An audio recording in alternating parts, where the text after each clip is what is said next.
DEI के शिक्षक द्वारा नाबालिग छात्रा से गंदी बात करने के मामले में महिला आयोग ने लिया संज्ञान। एसएसपी से तलब की रिपोर्ट। जहां नरेश पारस की थी आयोग से शिकायत, जहां मामले धाराओं में पुलिस ने दर्ज किया था मुकदमा। दियारबाग शिक्षण संस्थान के शिक्षक द्वारा नाबालिग छात्रा से गंदा काम करने का पेशकश करने पर राज्य महिला आयोग द्वारा गंभीरता से लेते हुए एसएसपी को नोटिस जारी किया। हम लोग आज यहाँ पे काउंसलिंग के लिए आए हैं। महिला आयोग ने हमें बुलाया है मेरी डॉटर की काउंसलिंग के लिए, और उसकी काउंसलिंग इसलिए हो रही है क्योंकि 22 दिसंबर को उसकी फ्रेंड ने मैसेज भेजा था कि डीईआई के एक टीचर हैं हेमंत तोमर, वो उसके साथ गंदी बात करना चाहते हैं। और गैजेटेड हॉलीडे वाले दिन मेरे बेटे को सस्पेंड कर दिया गया बिना इंक्वायरी करे कि क्या मैटर है। और उसके बाद अगले दिन 26 तारीख को मुझे और मेरी बेटी को भी सस्पेंड कर दिया गया। हमारे साथ एक प्रोफेसर और हैं और उनकी बेटी है, उनको भी सस्पेंड कर दिया गया, पर वो लोग सामने नहीं आ रहे हैं। सस्पेंड किस बात पे कर दिया गया? ये बात दबाने के लिए कि हेमंत तोमर और उमंग श्रीवास्तव एक एमकॉम फाइनल ईयर का स्टूडेंट है, उसके साथ मिलकर के उन्होंने मेरी बेटी को ये गंदा मैसेज भेजा। तो हमने जब ये रिपोर्ट करी कॉलेज में, तो ये बात दबाने के लिए उन्होंने हमें सस्पेंड कर दिया ताकि हम पुलिस केस ना करें। पुलिस में शिकायत की आप लोगों ने? हम लोगों ने 10:90 पर 26 की रात को कॉल करी थी, और फिर हमें डीसीपी मोनिका यादव ने हेल्प करी बहुत। लेकिन हम एफआईआर करने से पहले वेट करना चाहते थे कि कॉलेज शायद सही बात को पता करके हमारे साथ ठीक करेगा, लेकिन कॉलेज ने ऐसा नहीं किया। इसलिए हमें 6 जनवरी को हमें दोबारा एफआईआर फॉर्मली करानी पड़ी न्यू आगरा थाने में। तो जो दियारबाग शिक्षण संस्थान है उसमें आपकी बच्ची पढ़ती है? मेरी बेटी प्रेम विद्यालय में पढ़ती है, मैं वहीं पे सेवा में लेक्चरर। तो आप लोग को बिना जांच के सबको सस्पेंड कर दिया? बिना इंक्वायरी के हम सबको। आरोपी है जिन्होंने इस तरह से जो गलत बात की, उसको अभी भी जॉब पे बहाली है उसकी? हमने सुना है कि शायद 29 दिसंबर को हेमंत तोमर जो टीचर है वहाँ पे पार्ट टाइम इंस्ट्रक्टर, उसने रिजाइन कर दिया है, उसको रिजाइन करके यहाँ से लगा दिया गया है, ऐसा हमने सुना है, लेकिन मुझे कंफर्म नहीं है। हाँ, और एमकॉम का फाइनल ईयर स्टूडेंट है। अपनी सबसे अकेले चक्कर लगा रहे हैं? हाँ जी। घर में कोई कमाने वाला कोई नहीं, I am the only earning member in my family and there is no other person. मेरे फादर हैं, ओल्ड सीनियर सिटीजन है, आर्मी से रिटायर्ड। अपना पालन पोषण कर रही हैं? हाँ जी, मैं एक छोटा सा निकाल दिया गया है। हाँ, मैं तो सेवा में ही हूँ। मेरा छोटा सा बुटीक है जिससे मैं अर्निंग करती हूँ। मैं जो प्रेम विद्यालय में पढ़ाती हूँ वो ऑनरी हूँ, सैलरी नहीं लेती मैं, उसके बावजूद मुझे सेवा से निकाल दिया गया। सेवा से निकाल दिया गया जी। तो अभी यहाँ पे बातचीत हुई?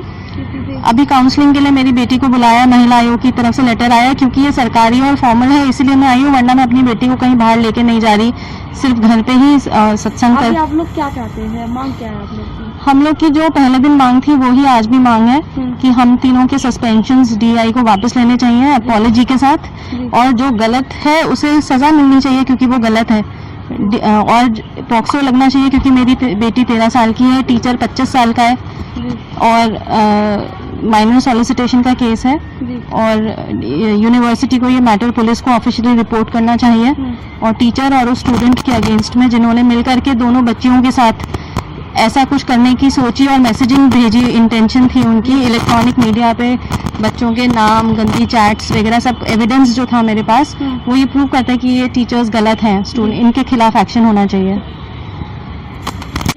डीआई का जो मामला आया है, बच्ची 6 साल की बच्ची के साथ इस तरह से भाषा का प्रयोग किया गया, अब इसमें कोई रिजल्ट नहीं निकला, तो इसमें क्या कार्रवाई करी जा रही महिला आयोग के द्वारा? जब इस बच्ची का प्रकरण उसके पिता के माध्यम से मेरे पास आया तो उसमें आयोग ने संज्ञान लिया, और उसमें मैंने एसएसपी के लिए लेटर लिखा है।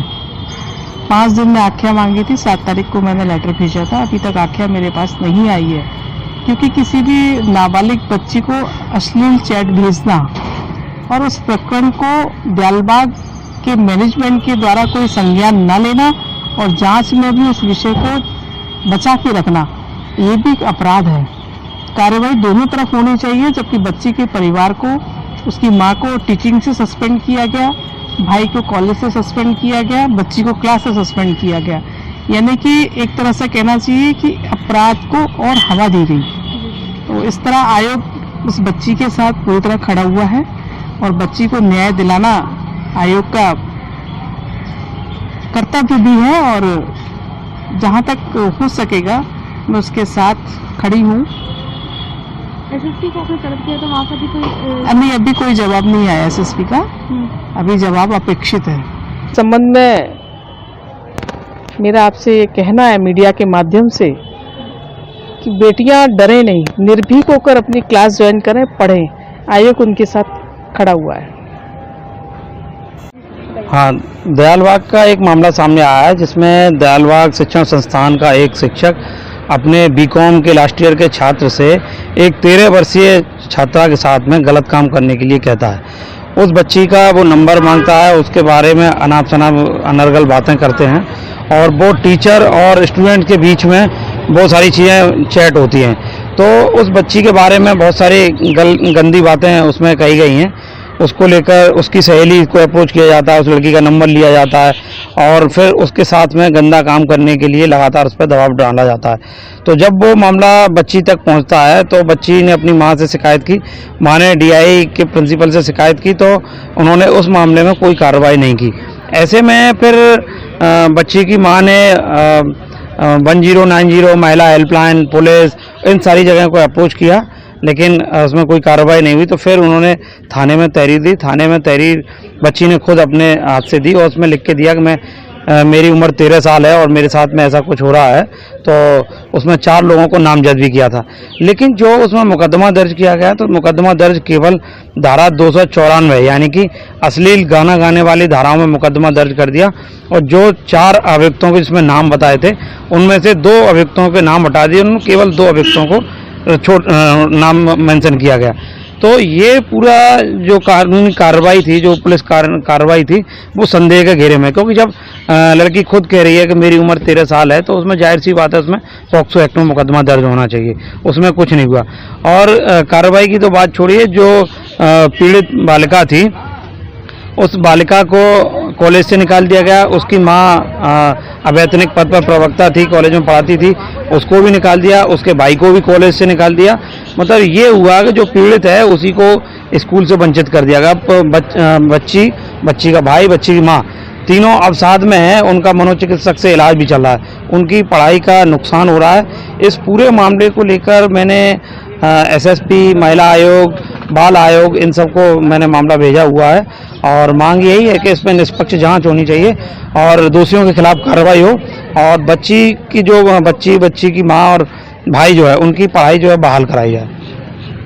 लेटेस्ट खबरों से जुड़े रहने के लिए देखें हमारा YouTube चैनल, करें लाइक, शेयर, सब्सक्राइब।